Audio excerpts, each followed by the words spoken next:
Traveling the Vortex.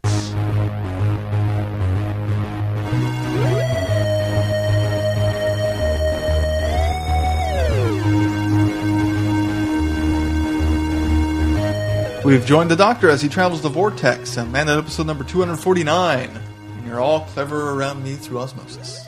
I'm Keith. I'm Sean. I'm Glenn. How are you guys? Clever through osmosis. I screwed up the line, but I don't care. I'm not going to start over.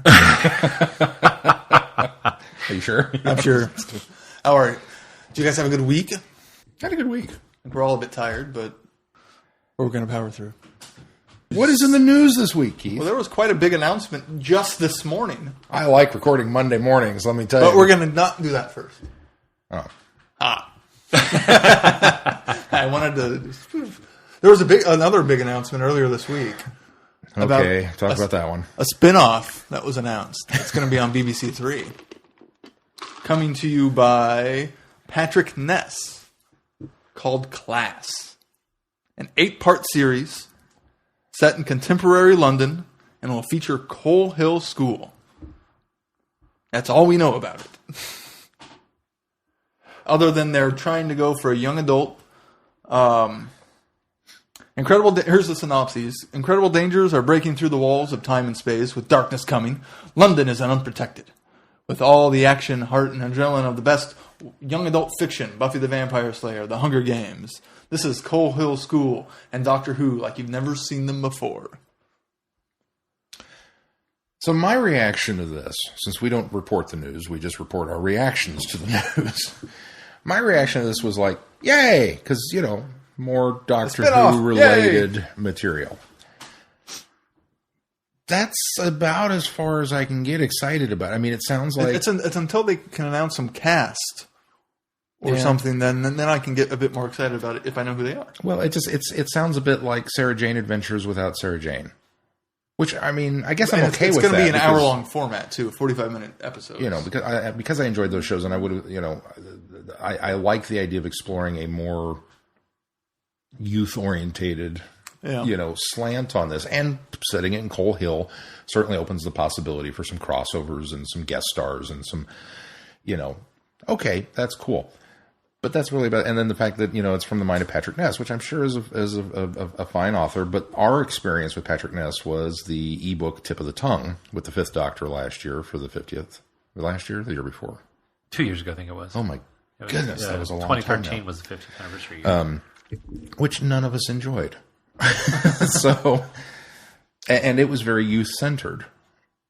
Maybe it was just a bad story and, we caught him on a bad day or something. Well, and I wonder if part of it, if I remember the story correctly, part of why we didn't enjoy it so much was the Doctor wasn't as much in it as he should have been.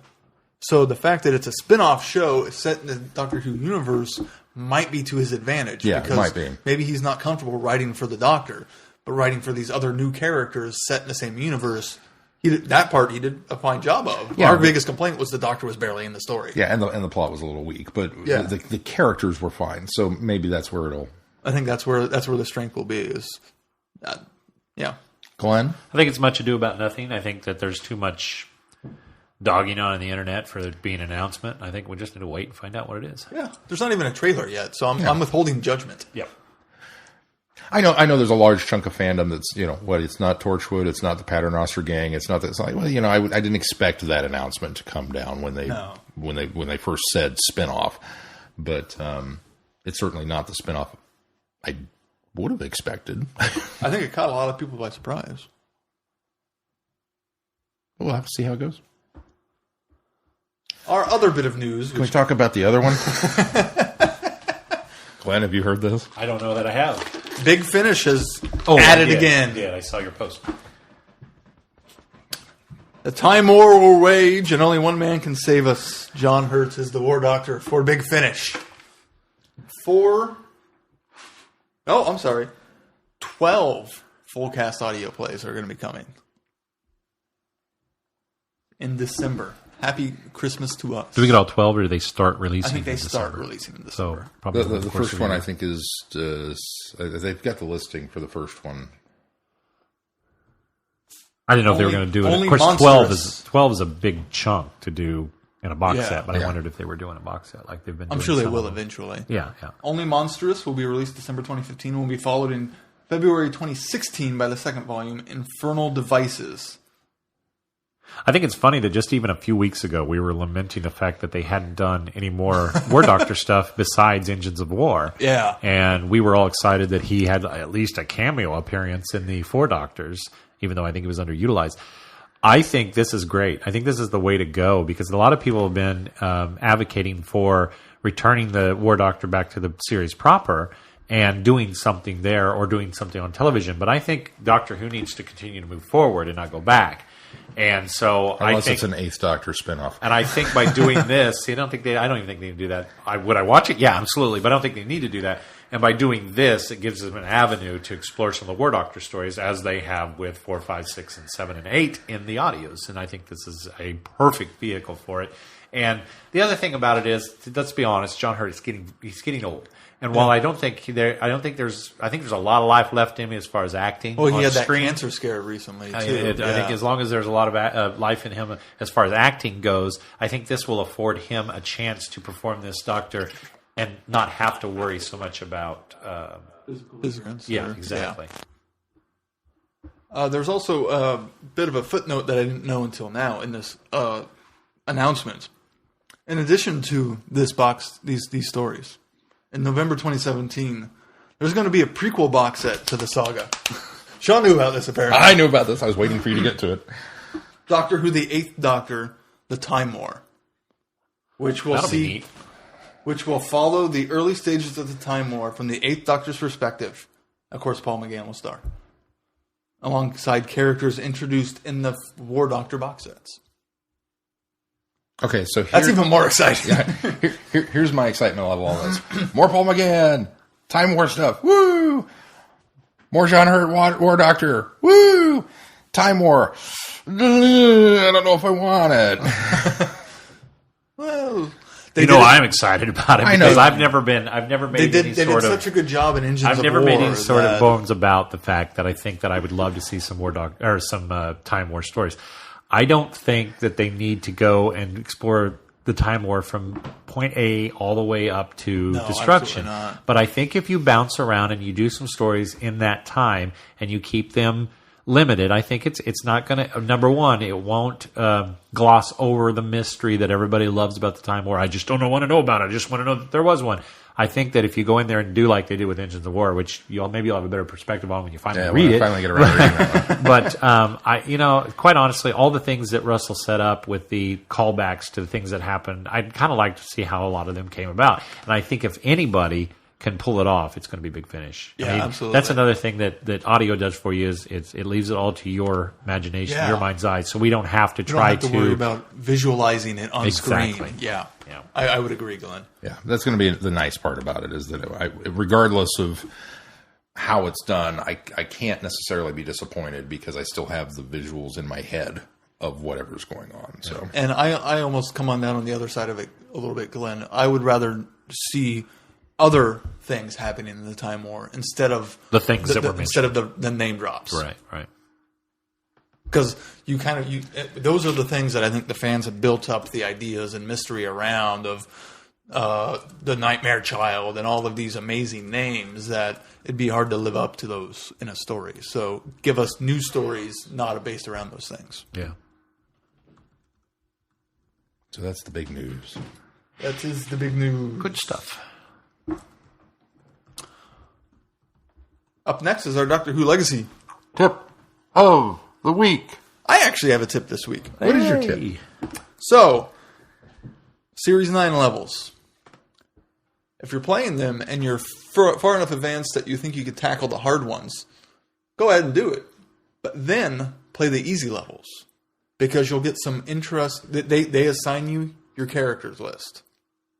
Even if you don't have the character. These are the characters you get to play with. So you get to play with some characters you might not put on a team together and get some get some power-ups and see how some other abilities would work well together that you wouldn't normally think of. It's kind of a nice idea because obviously the guys that are making this, Tiny Rebel Games, are they're going to be the best people the ones that these are going to be the characters that will be best used in this. So it gives you kind of an insider look at what characters are going to be their strength. For like especially the realization dawned on me when I was playing Witches Familiar, and it was just this. They just had this great team of eventually making almost the entire board 2 colors, and it was just, yes, I need to do this more in my normal play through. So it's just one of those things of something might click for you if you play the easy levels. If you're getting the drops and the hards, go ahead and go do the easy ones. Maybe if you're stuck playing through some stuff, maybe it'll help you get through by creating new teams. That's a good idea. That's a very good idea. That's a very good Doctor Who Legacy. Tip of the week. Now we move on to feedback. No song. No song. He's paused like. Maybe. Our feedback comes from Ben this week. Ben writes, I'm back! Hey guys, did you miss me? It's been a while, I know. I took 3 weeks off from work recently. During that time, I listened to no podcast. Instead, I reacquainted myself with normal life. Things I don't get to do regularly. I walked my kids to school and picked them up in the afternoons. I worked on house projects here and there. I even squeezed in the odd nap or two. Like all good things, though, vacation time came to an end. I've been back for weeks now. In the first week back, I marathoned all the backlog podcasts. It was glorious. There was a whole day of just you guys. I'm sorry. I don't know why anybody would. I don't like hanging I'm glad out you with us. it had an explanation point. So Ben, I'm glad you enjoyed a whole day of us. Glutton for punishment. Try 2 whole days with us. We did that over the weekend. And now it's. I noticed at the end of the now we're on our third. What the heck? I think Kayla and I are just going to go. And we're like, okay, you want to grab some lunch? Yeah. And then you were gone. Like, screw that noise. Said goodbye. Not to me. Oh, yeah, I did. You said goodbye to Mel. Oh, did I? Yeah. Oh. I came back and you were like, Kaiser Soze. We were starved, and Caitlin wanted to get home. So I don't blame you. I'm sorry. Continue with Benzino. Moving on, I'd like to thank you guys for the recent mention in your Doctor Who Legacy segment of the show. To be honest, I haven't played much for a while now. I felt really burnt out on the game lately. When I picked up the game for the second time and really got into it, I did everything you could in just a scant 4 months. After that, I kept up with the odd addition here and there. With 3.0, though, I got overwhelmed. There were so many characters released all at once. Of course, I got them all on the first day. Despite the initial glitch, I was able to purchase both the premium and kids areas using my iPad to bypass the iPhone glitch. Then, there was the additional rank of 6. So many fragments to get. So much leveling up to do. It began to feel not fun anymore. I still really like the game, and the completionist in me screams, "Get in there! Get those stars!" But I do have a fair amount at rank 6, and several more close. I ran out of fragments though, and haven't been the quickest to replenish them. With the 150% fan area XP, I do plan on putting some more time into getting caught up again. I'm nearly restocked on all the fragments, minus the DNA strand ones. As to the stars, I'm somewhere near 980 or so. There will be many out there with more these days. I don't really have any more tips other than just to pace yourself and don't let it consume you and stop being fun. That's a good tip, too. That's a good tip. Here's a great tip. Don't try to catch up to Ben. In 4 months. Because you can't do it. He continues, on to Series 9. It's no secret that I'm less enthused with Moffat's tenure as a showrunner. Having said that, I enter each season optimistic, hopeful at least that the new series will be good. With 2 episodes in Moffat's batting 500. I really enjoyed The Magician's Apprentice, minus the tank scene. The Witches Familiar, however, fell flat for me. I thoroughly detest the Sonic sunglasses. I did like the Davros storyline, though. he almost had me believing he was dying and regretting his choices to an extent. Being a lifelong fan, though, I knew there would be a catch. I continue to hold out hope for that Series 9 will be a good one. Up next, books! I am back to Doctor Who. Game of Thrones, while good, isn't gripping me at the moment. Could be because I've seen all the show. I will return to it at some point. For now, I'm reading Festival of Death, a Fourth Doctor story, and the Target novelization of Marco Polo. Some time ago, my mom brought over a box of my old books from her house. In the box were several Target books I had gotten on trips to London as a kid. I'm sure I read them all back then. They are like new to me now. Both stories are entertaining. In the case of Marco Polo, I can imagine how the episodes must have looked. If they did it justice, they were spectacular. Lastly, movies. While I was away, I was able to get some watching in. I watched a number via HBO. I watched a number via HBO. It's a story starring Rhys Ifans and one other gentleman. Rhys's character turns out to be a clone who has discovered he's not the only one. It's a very strange but interesting at best. Paul Blart 2. That was him, that was not me. Godzilla, the new one. I really liked it. Hitchhiker's Guide to the Galaxy with Martin Freeman. Awesome. Gravity. It was okay. What I didn't get into was TV viewing. With one exception. I've been watching Fear the Walking Dead. While I like it, it's different. It's been getting a hard time in the reviews. I'm not sure that's entirely fair. A, it's at the epicenter of the outbreak in terms of timeline. B, it's LA.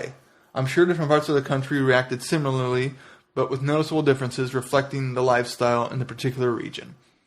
It's not as good as the parent show, but really how many spin-offs are. Remember Aftermash? Yikes. Sorry to ramble on like that, guys. It's bound to happen, though, when one stays away for as long as I have. Hope this finds everyone well. Take care. Time Lord Ben. Thank you, Ben. Thanks, Ben. It's good to hear from you. I'm glad you're doing well. I'm jealous of your 3-week staycation. Yeah, me too. Well, that's it for feedback. Well, I suppose we ought to get into this little thing that happened this weekend. New Doctor Who. I suppose. As I pull up my synopses. Hold on. Here we go. Break it down for us, Keith. It seems short. Hold on. Or not. The Doctor and Clara save the frightened crew of a threat in an underwater base, but the Doctor questions the haunting. That is a short one. That doesn't seem like the official one. It's fine. What'd you guys think? Dun, dun, dun. It was really enjoyable. I quite liked it. Unfortunately, it's going to be one of those stories that more so than the last two. It feels a little unfinished. Then a little more so than Magician's Apprentice. Felt that one could almost be standalone-ish. Not as much. But this feels very much... I can't form a strong opinion on it until I see the next part. Yeah. And the next part, I think, is going to feel very different from this one. Which is kind of a shame because the feel of this episode was phenomenal. The atmosphere, the characters were charming and engaging. The ghosts were very well done. And I like that even by the end of this episode, they gave us okay, here's kind of how they're not really ghosts. They are, but they're not. And they gave us the science behind it, which I was a little worried about because I watched the introduction from Moffat, and the idea he said was, what if Doctor Who did pure ghosts? Obviously, he was lying. As Moffat does. Yes. Yeah, when I saw the trailer and we got ghosts, and it's like, oh, okay, because we kind of had ghosts in Series 1, with Eccleston and the... Oh, and even back in Series 7. And there was Ghostlight. No, Series 7. Oh, Hyde. It was Hyde, okay. It started out as a ghost story. Yeah, it did. And there are no ghosts in Ghostlight, Sean. If you think there are ghosts, I think you're misunderstanding the story. I just thought you were going somewhere different with it. And we've kind of talked before that whenever they do the supernatural business, that it's like, okay, yeah, when are we going to get to the scientific rationale for this? And as they did with Hyde, where the Doctor kind of gets super, super, super excited over the idea that, well, maybe this is actually something a little different, and you kind of bite when Capaldi's like, they only come out at night, and they're this or this or this. Oh, they're ghosts! And even Claire's like, you poo-pooed the ghost idea. He's like, no! I was like, okay, well, maybe. I still didn't quite buy it. I didn't quite buy it either, but I was willing to suspend my disbelief and go, well, all right, let's see where this is going to go. But for me, I think the big tip-off was when the ghost, when they're trying to trap one, and the ghost goes into he traps the guy in the little corner room and picks up the wrench and goes to kill him, and then drops it and walks off. And the Doctor even comments, why didn't he kill you? What's wrong with you? That was kind of my, okay, there's something, something beyond just the Faraday cage. I never put those two together until now, of why he didn't kill him. That makes a lot more sense now. Okay. Yeah. That to me really kind of drove home the point that there is something scientific that's going on with this that's preventing these from being supernatural ghosts versus something else. I thought it was really good. I thought the set was phenomenal. I mean, we talk about running through corridors, but it's an undersea base full of corridors. It's like, yes, this is awesome. Now, a note to the design team, not necessarily on Doctor Who, but the note to the design team for this underwater sea base, that you're simulating day and night. If I'm underwater and all of the lights go out, and then the computer says, welcome to night mode, and then the lights kick back on in their subtle muted tones, it's not exactly a comfort. Just switch to the subtle muted tones. Don't go to the black, is what you're saying. Yeah, a bit of a transition might be nice, as opposed to, entering night mode, give me the warning first. And then turn the lights off. Oh, God, why are the lights going out? But and they used that shot several times of just the corridor as it, progressed. Which was nicely, creepily man, it was for the creepy. episode. Yeah, it's fantastic for the episode. Didn't instill a lot of faith in me as being underneath however much water that they are underneath in this thing. And there were a ton of, I don't know if you guys noticed, there were a ton of Star Trek jokes scattered throughout the architecture of the... See, I thought it looked a little bit like the inside of the Dalek from last season. Yeah, well, the round tube, but that's... I just chalked that up more as an engineering thing. That's a it makes sense. Structurally sound. Well, when you see it from the outside and you see kind of those arched, corridor ways, you just kind of expect the inside is going to be arched. Most underwater bases are kind of round because that's better for the water. You don't want the pressure on a flat surface. Tell that to Warriors of the Deep. Every time we saw an interior corridor, it was square. Yeah. Well, those were interior corridors. They weren't up against the water. Okay. Fixed it. I'll buy it. But, there's when they first get to the canteen or whatever it is, and they're wandering around, there's the mural of the sea monster on the wall. And I didn't catch it till the second viewing, but the sea monster's kind of wrapped around a boat, and there's 3 little people on the boat. And one was wearing a red shirt, and one of them's wearing a yellow shirt, and one of them's wearing a blue shirt. Oh, I didn't see that either. And I was just like, ah! And then a lot of the background signage, it just had a very Star Trek Enterprise kind of feel to it, that this is stuff that you would see on the wall. And one of the hatchways, when it opened up, I caught this, somebody else had posted this, but it actually, the number on the hatchway was 1701B, which is, so there were a lot of little things in there. Somebody for me was a Star Trek fan. Yeah, a lot of things in there for me to geek out about. But, I'm curious to know where we're going to go with it. Yeah, me too. I liked all the characters. All the characters are really good. The one guy is slimy and you're not supposed to like him, and he does a really good job at that. But then the rest of the crew,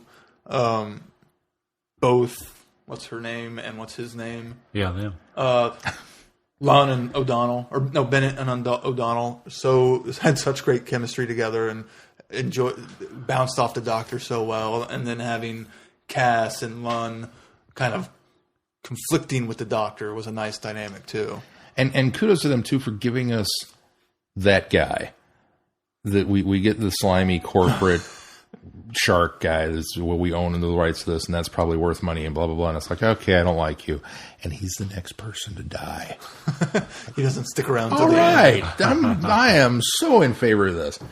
And props to them for giving us audibly challenged person in the show. Yeah, the first, and I believe the actress is actually deaf, and it's the first deaf actress to appear in Doctor Who. It doesn't bother you that it was only included because it was a plot device? No. Not yet. I mean, I'm grateful. It depends on how they, But that was why I chalked up that Lund didn't die. It's a plot device, and actually I saw it coming because when they were moving their lips and you couldn't quite make out what they were saying, I thought, well, there's the point for having the audioly challenged woman on there, which I'm sounding a bit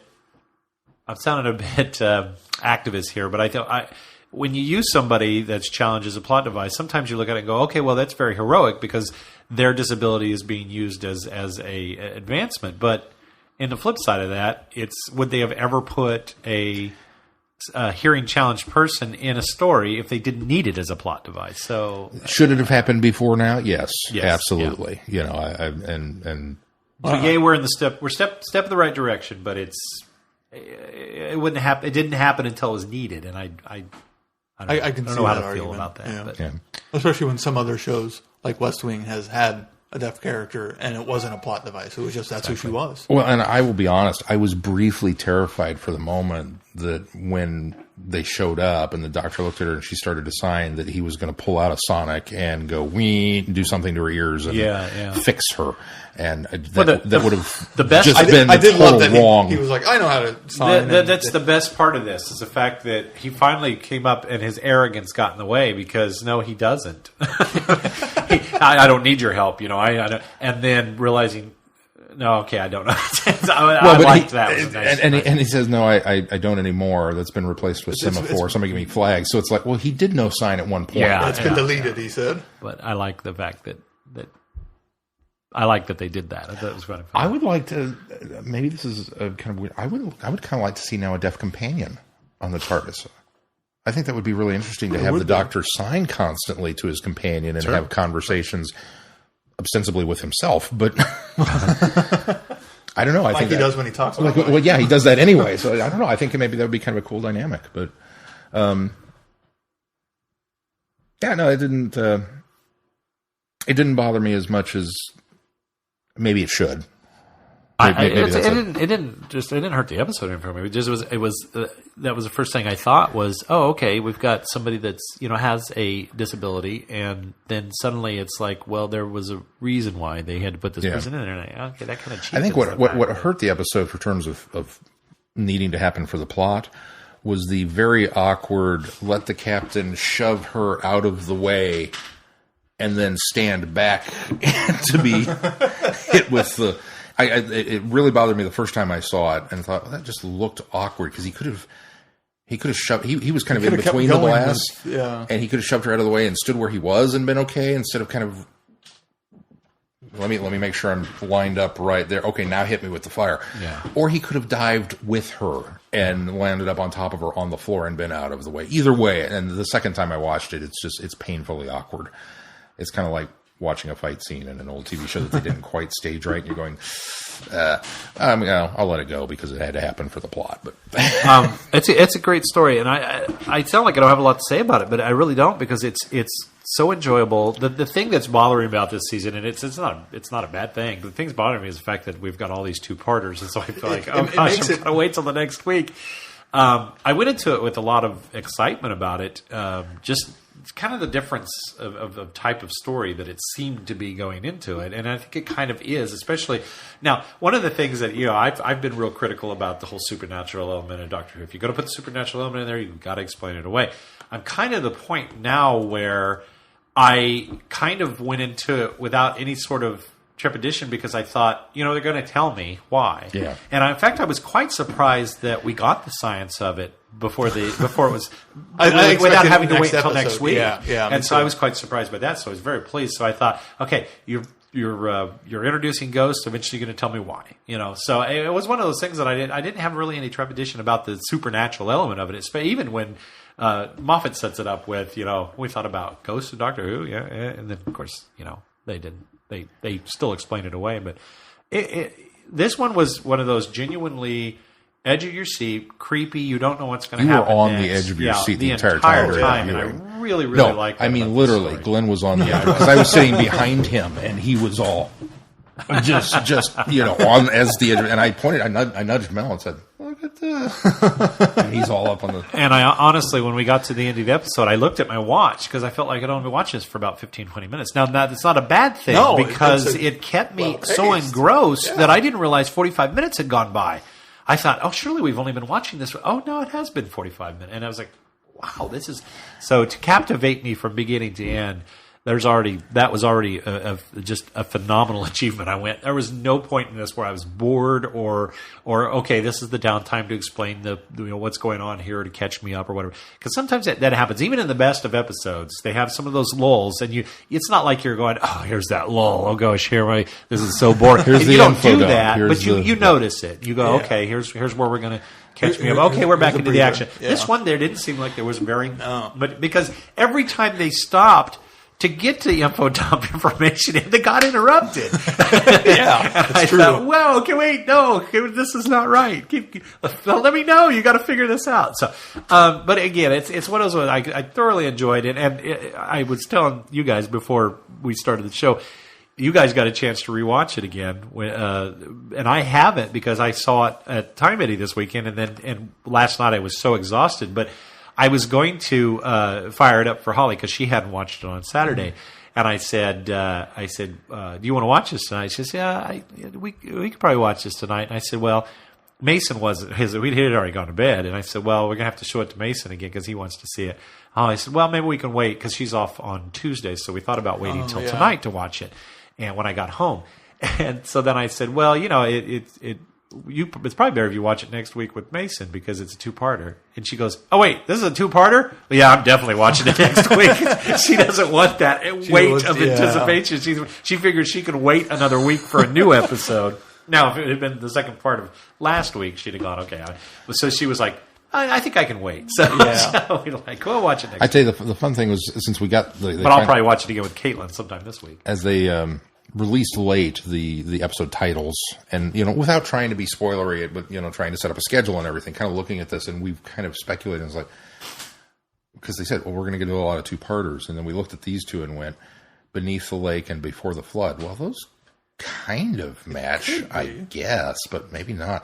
And it wasn't until the doctor said, I need to go back to the beginning. I need to go back to Before the Flood that I went, aha, this is going to be a two-parter. And man, I guess it has been about 45 minutes now that we've been watching this. So I was geared up for it and knew that we were getting to that. There's no way they're going to wrap this up in the time we've got left. And so we did the final bit, we run through the thing, and then they jump in the TARDIS and take off. And boom, to be continued. And the audio reaction from the crowd was, oh! And I was kind of like, ha, I knew it was coming. That was one of the fun things is we got to see the series premiere, and we got to see this particular episode with a group of Whovians. And I want to go watch everything with a group of Whovians. It's so much fun. I mean, there's so much more. You get so much more enjoyment out of the episode when everybody else is enjoying the episode.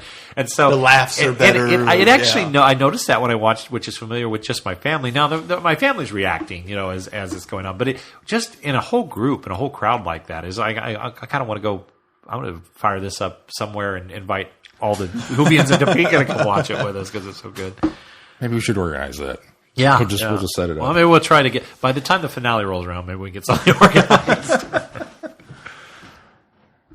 Even when I went to the theater event last week, I went the second day, and so there was only 7 of us in the audience. There wasn't there was probably about a dozen of us in the audience. Even that, with that kind of group, it was fun, and we'd all seen it, and it was still fun to watch the movie. There were the reactions and the laughter in the right places and everything. Yeah. And I'm not trying to undersell my family, but sometimes Mason doesn't get the jokes. Caitlin and I do those little looks at each other, those knowing looks at each other, because we're more into it. Holly's more of a casual viewer. She enjoys the episodes, but she's not as reactive. So it's it's just when you've got a whole group of like-minded people together in one place. It's so much more fun to watch. Well, the greatest ever was, of course, Day of the Doctor. Well, Yeah, that was pretty awesome. I wish I could have been there. that was pretty awesome. I don't know. And even the 3D version was pretty awesome. The tagline of "My name is Davros" and Yeah, just the suction in the room. Oxygen leaving. that's going to be a highlight, I think, of I still almost did group it in viewings. a golden seat. But What do you guys think of the Sonic sunglasses use? Yeah, they kind of returned, didn't they? It was fine. I said last week I hope they don't stick around and I hope they don't use it as a device every week. But if they're going to use it like this, I'm okay with it. Exactly. It was. He didn't It's wearable use them tech. to It's scan not a. something. It's not a Sonic. It's not a Sonic tricorder. sunglasses, but it's not. Yeah. I really think that if they're going to do something different with it, they need to just make the screwdriver a tricorder and make it something different. However, this week, by using it it was like Google Glass this week for the most part. It was somebody else could see on a monitor something else was going on. It's not something we've ever done visually with the Sonic screwdriver, and so I was fine with that. And I'm gonna get on my soapbox and I'm going to tell these Hovians that are petitioning to bring the Sonic screwdriver back, stay the heck out of it. You know what? A lot of times we watch this show and we have ownership. We feel like we have ownership over this show because we're fans. You know what? Just let the people that are making Doctor Who make Doctor Who, and you can either like it or not like it. Get off the stupid internet and quit making petitions to make them make changes, because what's going to happen is we're going to have the same thing that happened in the excuse me. We're going to have the same thing that happened in the late 1980s, where you had so many people that were influencing Jonathan Nathan Turner to go a certain direction, and things are going to get screwed up. So just stay off the internet. Sorry, I'm done. I recently saw... You all right? No. I'm all choked up. No. I've got this, Literally. I've got this cold, and now I've talked too long. He's verklempt. I have to admit, I laughed really hard when I saw that. Sign this petition to bring back the Sonic. I was like, really, guys? I recently saw that Moffat had said, I'm sure it'll come back eventually. So I don't think he has any intention of bringing it back soon. Can you imagine? Despite the petition. Can you imagine what John Nathan Turner would have went through if the Fifth Doctor's era had been going now and he blew up the Sonic and didn't replace it at the end of the episode? And the Doctor said, I just feel like you've killed my best friend. And that was it. And it didn't come back for an entire season or 2 or 10. I actually wish Moffat hadn't even responded. No, I'm serious, because silence is golden. Because when you respond and say, well, it's going to come back eventually, then you've just placated people. What you need to do is keep people watching. You need to say, well, let's find out if it comes back or not. That's what you need to do. Who knows? They're not going to stop watching. They want to see if it's coming back. Maybe it'll be this week. Maybe not. The direct quote was, I found it now, I'm sure the screwdriver will show up again someday. Well, that's better. I like that response a little better. Someday. And his reaction to the backlash is, sometimes you just have to embrace the heresy. It's fun to be naughty. I know some people will get incredibly irate about it. Excuse me. I gotta step away for a minute, Ian. So while Glenn takes a step outside to try and compose himself from the great Sonic debate of 2015. I don't know. I don't. Am I going to miss the idea of a screwdriver? Yes. Do I mind just because it's iconic? Because it's iconic. Do I mind the fact that we've got the glasses? No. It doesn't. If they keep using them smartly, yeah. I'm okay with them. Well, and that was something we've talked about before with the Sonic as well. Yeah, I don't want him using the sunglasses and looking up somebody and seeing their bio signs on the glasses or something. Yeah, because then it becomes an Omni tool, which is what we don't want. I would actually like somebody to, I'd like somebody to call the Doctor out on it when he pulls out the Sonic sometime and I say, oh, you've got an Omni tool. No, it's a Sonic screwdriver. Well, what does it do? Well, it does this. So it's an Omni tool. It's a multi-tool at the very least. I would like somebody from the future to kind of comment on his, maybe I've put too much into it. Maybe you're right. Maybe the blah, blah, blah setting was too much. As opposed to a device that goes ding. But here's something I've pinned down this episode. The one thing that did crystallize for me is I've kind of pinned down, I think, what my problem with Clara is. Okay, I was gonna bring up Clara next. Well, go for it. I want to hear yours. Say I don't know how I feel about the direction she's going, and the fact that she's so. It comes across as she's. I don't know how much of it's projecting, and how much of it was based off the conversation that she and the doctor had. Was she's, instead of grieving over Danny, she's diving into the adventures with the doctor. Mm-hmm. So instead of going through the proper process, she's doing all this and going gung-ho. And his comment of, there's only room in this multi-dimensional space for one of me, and you can't be that person. You have to be my companion. If he hadn't shown the concern, I might have been like, oh, okay, she was ready for an adventure after being separated from him with the last 2 episodes. I could see that, but then the lines of all this other stuff they've been doing, and then I don't know. I'm worried about her as a person. It sort of felt wedged in. In fact, it almost felt like maybe that was a Moffat thing that he came by and said, we need to put this element in here, because it almost looks like it's they just part of the common thread of where we're going with Clara. And I didn't have a problem with it. In fact, I kind of liked that. It's interesting. I'm just concerned for her. I am too, and I think that's what it's supposed to mean. That's what it's meant for, is to cause concern for it. But if you'll notice, she was in that moment, she was very, oh, come on. She was very Doctor Who. Let's get out there and do this. But the rest of the episode was a lot of Clara in the background. I mean, she's there and doing a lot of things. And in fact, one of the best moments of the story is when he's getting all excited about the deaths, and the crew has just lost their crewmate, and he comes back over, and she's got the cards, and she's prepared for him in certain situations, which was wonderful because it's a continuing thread from last year where she's his when into the Dalek.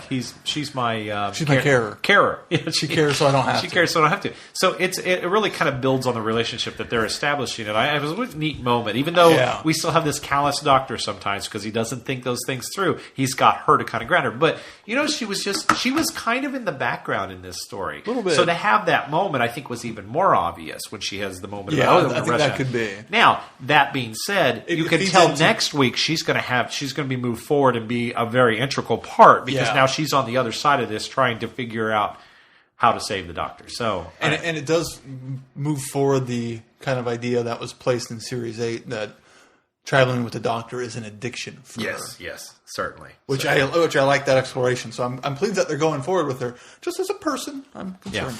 Yeah. It's clearly was, though to me, it was clearly put in there. It's probably Moffat putting in there saying we're going to have to deal with this, and we need something that's going to be continuing on as maybe an issue that's going to have to be resolved or lead to a demise. I don't think I like it. And here, when why don't you start a petition and see? Just save Clara from herself. Maybe this is one of those things when I listen to the people, and I don't listen to them, but when I see people who get online and go, "I don't like Moffat, I don't like Doctor Who, this season's ruined," and they get very, very, and it's like you commented before, it's that very minor vocal minority, whenever somebody complains that they don't like it, I can never get them to pin down why. Mm-hmm. They just don't like it. They don't like this. They don't like that. Whatever. Okay, but why? And I have yet to hear anybody give a valid reason for not liking it. That there's something because of this, and this, and you go, oh well, okay then. They just I don't like it. Well, you're not giving. You're not really being fair to it at that point. But I can understand, because I think. And maybe I'm way off here, but what I've picked up on this with Clara in particular, where we've kind of had that, well, she was a plot device, and then she was, and we kind of kept waiting for her to come into her own as a companion. And I don't think we're going to get it. I think what we're doing is we had in Flatline last year, where we did this really great kind of role reversal where she got to be the doctor. And it was a bit of a joke because they commented on, well, you're always wanting to do this, so here's your opportunity to do it. But I really think that that's the thread with which we're going, because now we've got another episode. We've got this two-parter here where she's the one itching to get out the door and go on the adventure, and the doctor's kind of hanging back. And he even makes the comment, "There's only one me." And when you have to get to that extent with a companion, there's something seriously wrong here. So when they did it in Flatline, it was fun and an interesting dynamic to let the other person come in and be the doctor for the episode.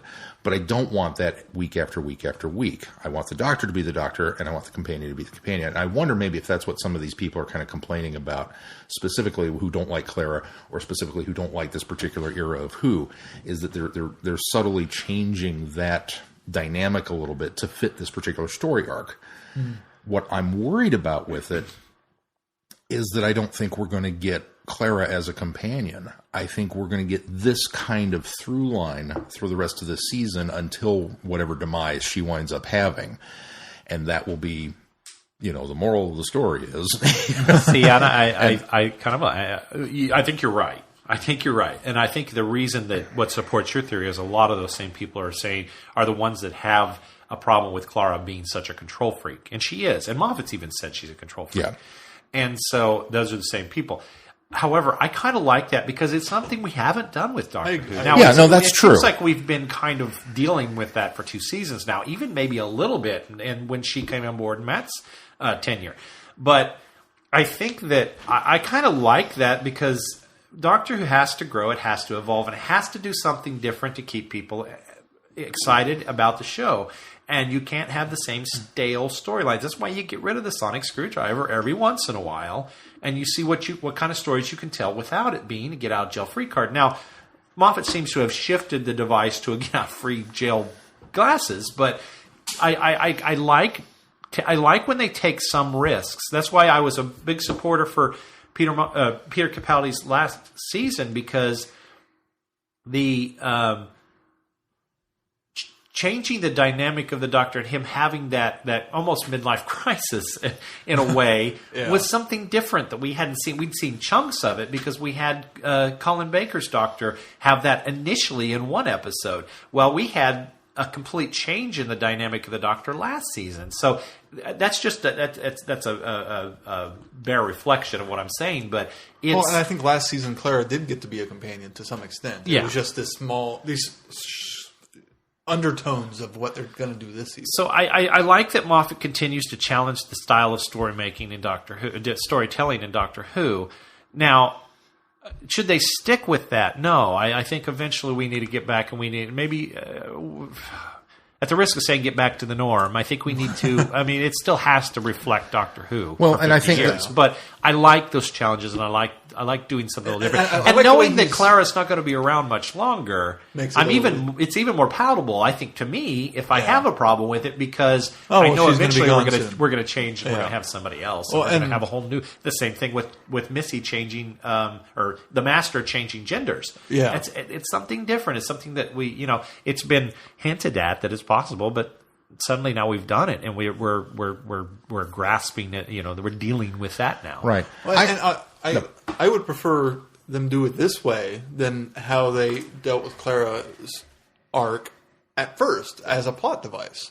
This is a more subtle, more interesting plot device instead of what is she, what is this mystery. It's a character development instead of a mystery. See, it's funny that you say that, because that was another thing, is a lot of people had problems with Clara as a plot device, and I never have, because I recognize that it was something that they haven't done in Doctor Who before. Let's make a companion a plot device and see what happens. Let's go with it. So, I don't want Clara to be cheated by being shoehorned into that. Does that make sense? That, I mean, it's.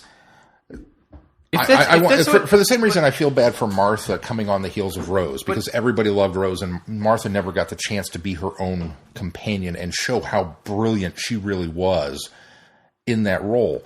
I don't want Clara to be stunted, because I want awesome, brilliant Clara, and I don't want plot device. But here's the thing: if that's what Clara's meant to be from the beginning, is a plot device, then that's what Clara's character is meant to be in the scope of the story. The same thing with Martha is, I kind of feel bad that Martha didn't get her moment to shine, because they tried hard to make her be an intellect, to be something different than Rose, who was began very immature and not very worldly, and not having the experiences that even Martha had by the time she had come on board with the Doctor, because she was practicing to be a medical doctor. She had a lot of knowledge. So, but that's what Martha was designed to be. The same thing with Donna being the grounding point for 10. I like that because we're not cookie cuttering the companions like they were very guilty of doing that in the first, I'd say probably 6 seasons of classic Doctor Who, is we cookie cuttered the companions. And in fact, a little bit of spoiler here, we talked to Peter Purvis over the weekend, and he kind of lamented the fact that the character wasn't necessarily what he thought the character was going to be. But when I look back at Stephen was not a copy of. He was on the surface, but he was not Variations a copy of. On a he was, but he had different. His character was a very much different element than Ian was, who preceded him. And so I like when they don't cookie cutter the companions to say, okay, here's our formula. We got a doctor, we got a companion, go. I like when we do something different each era. No, I agree with you. I think that's fine. I think you could accuse especially the first 6 seasons, of using the companion in the same form and not utilizing the character. But I think even the different characters that replacing Vicky to Susan to Vicky, the characterization is still different. Yeah, well, you've got the same footprint, but you have a different characterization. Yeah. You have a different portrayal of it. Yeah. I agree. It's not exactly a carbon copy. Yeah. It's like the pink slip is. It was more noticeable, though. Yeah. It was more noticeable back then. It was more noticeable because how they used them in the story was the same. Right. No matter the character. You had a young character. You had somebody that didn't know a lot was going on, and they were always asking. They were always put in distress. Yeah, exactly.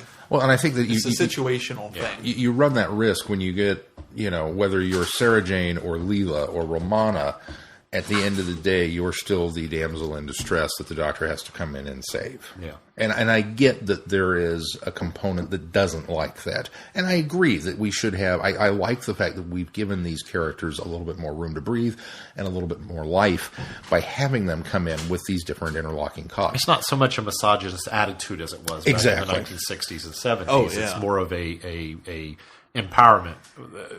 I don't think we're quite there, but it's more of a equalization.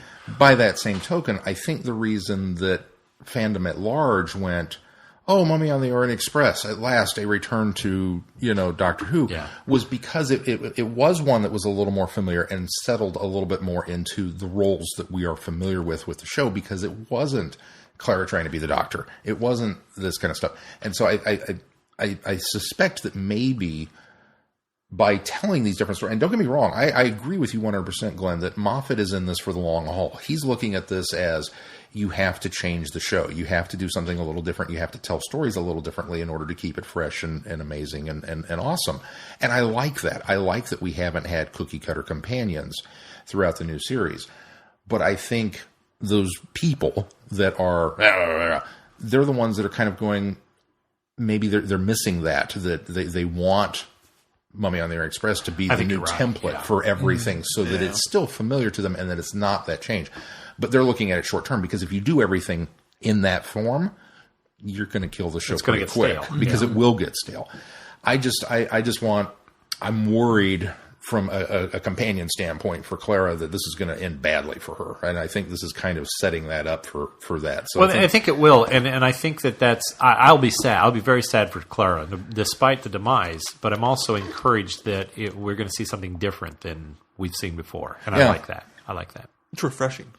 Well, and it's if that is in fact the way that we're going, with her being addicted to traveling with the Doctor, that this becomes that level of adrenaline junkie kind of thing. That's a powerful and that means notion. That also means that likelihood is we're leading to a tragic ending. And what I like somebody at that level will not give up freely. Yeah. And what I like about that goes back to the conversations we've had about Tegan and how you have always one of your bothers with Tegan is that Tegan always wanted to get off the TARDIS. She was done. She didn't want to travel. And you've always come down on the side of, I think that's been a bother with you because you always think, if I had the chance to go with the Doctor, I'd go see adventures and be excited about it no matter what kind of peril I was in. I wouldn't be constantly whining to get off this is going to take it, hopefully, to the other side, that you're going to see the ramifications of somebody that is so into wanting to do those travels and something happens because of that. I think you're going to see it from the other side of it that, okay, maybe it's not such a great thing to be. Yeah. Maybe it was a good idea to get off that TARDIS when Tegan got off that TARDIS. Well, it kind of gives, there's a thing of logic where, and it's brilliantly done in this episode, where the guy's like, we can go home. Why are we still down here mucking around with the ghost? And the Doctor kind of puts it out there. I'd rather you did, but you will always wonder what happened. And as soon as he said that, I was like, hey, hook me again, man. For all the jokes we've made about let's open the door and we stick our heads out and go, nope. Close the door and fly somewhere else. It's like, but what if? And it's like, okay. Goes back to that Star Wars what if. That could have been the shortest film in history if they'd have just shot that escape pod down. I'm going to make that fan film one day. I'm going to open it up. They're going to get in that. The whole thing's going to go as though the movie's going, and they're going to get in that pod, and they're going to fire out of there, and then you're going to go, it's empty. That's okay. Destroy it anyway. Boom. Credits roll. The movie's over. That's it. As soon as you destroy that pod, that movie's done. So who's the most important person Empire in Star Wars? Wins. The Star Destroyer gunner. Chaos theory. All right.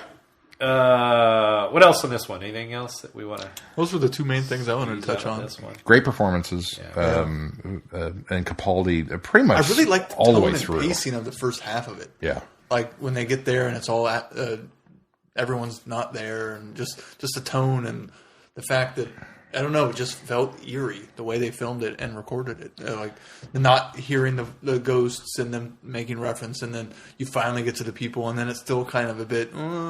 It has such a different feel from last week or previous episodes. There's not another episode of Who that I can think of in recent years that feels this way. Yeah. Well, and it's got a unique stamp on it. Unlike some of the ones, like I'm going to pick on Hyde for just a moment, that Hyde almost felt very much like, let's do a Halloween episode. Yeah. Sometimes you get a show and then they come out with and you're like, and I think some of this is Hyde filled silence with dialogue. A lot of it. Yeah. This does not. Yeah. It paces so well. And that's one of the things I like both about this and the last two episodes was the pacing of it is so it takes its time, it explores ideas, it lets you really enjoy the ride instead of barreling through it the whole way through. It's kind of serendipitous. I just finished The Scruffy Drunk, which is the second Wife in Space volume, and it covers the Troughton years. And there's a lot of continuing discussion between Neil and Perry throughout the book about how this is the Base Under Siege era, that this is where it really happened, and there was a lot of Base Under Siege episodes. That could be why I like this one so much too. As I'm reading this, I'm focused on, I'm thinking, yeah, there really was a lot of, because, they stepped through everything, they watched everything from beginning to end.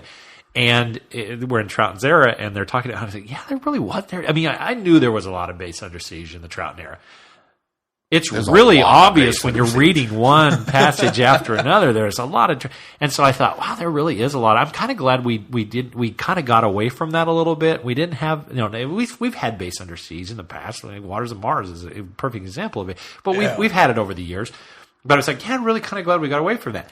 And so in preparation to going to Time Eddy this weekend, I also watched a couple of recons, and then the rest of it I listened to of Fury from the Deep, which is a underbased. Actually, they're on an oil tanker, but it's very much it's very much the same in the sense that it's an isolated situation in the water with water, something and so I listened to that on the way, and then I get there and I've just got this whole we talk to the Troughton era people at Time Eddy, and I've got this whole just mentality of it's way too much Base Under Siege. It's just it's overwhelming me. Then I sit down to watch this episode. And I go, I can't get away from it. So maybe that's why I liked it as much as I did, is because it's so Second Doctor era.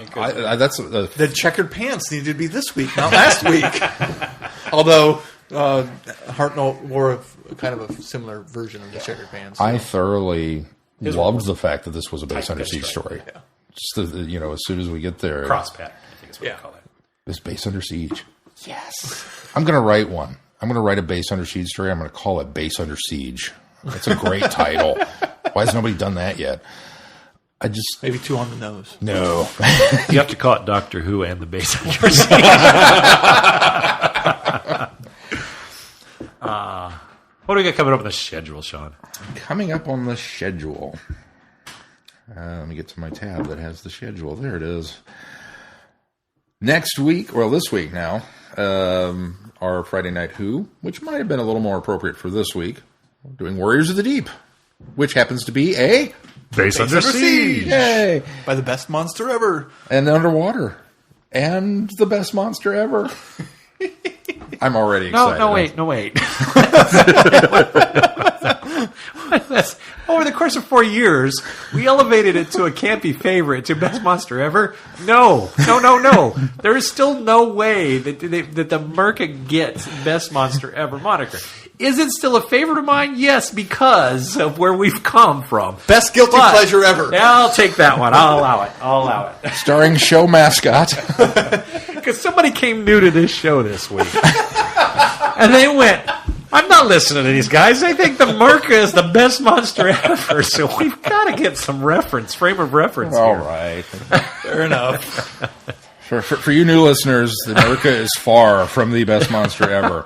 It's deep in our hearts. It's highly elevated in our hearts, but not in our reality.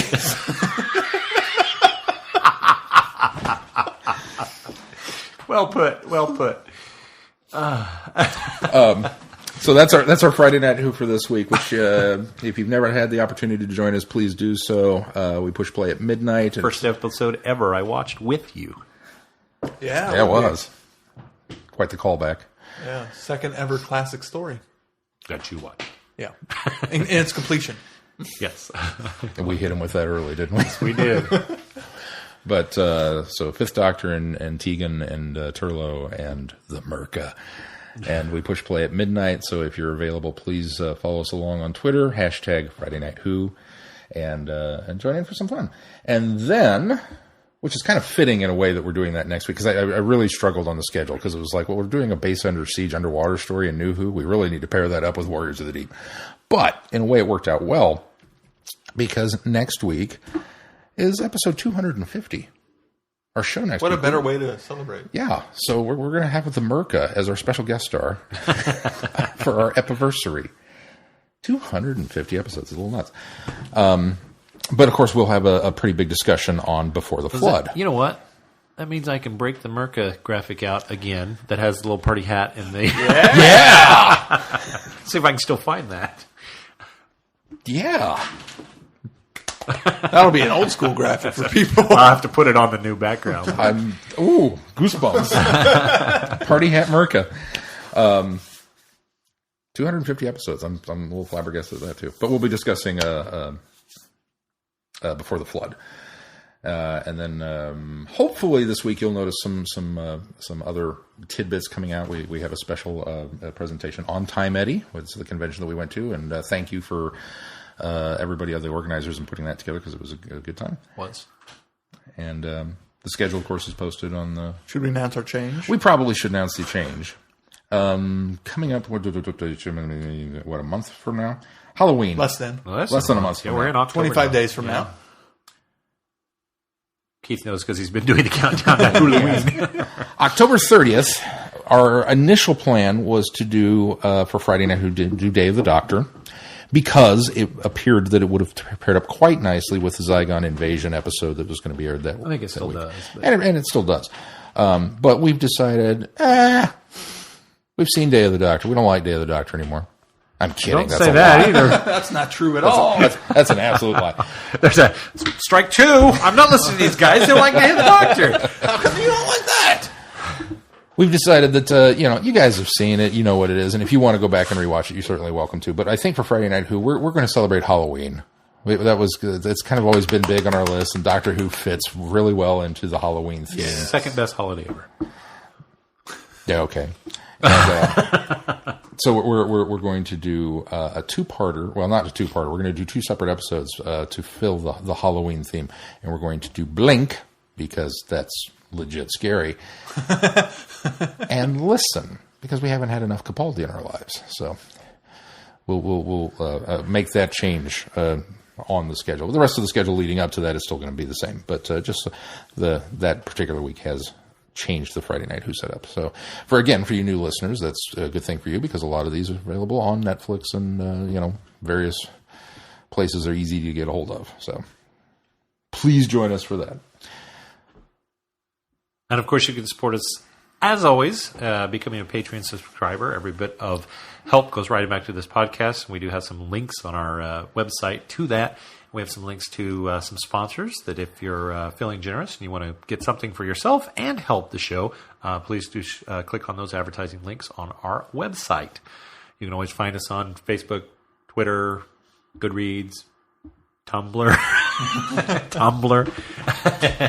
and various other outlets. Tumblr. Various other outlets as well. So be sure to look for those, and you can find those links on our website as well.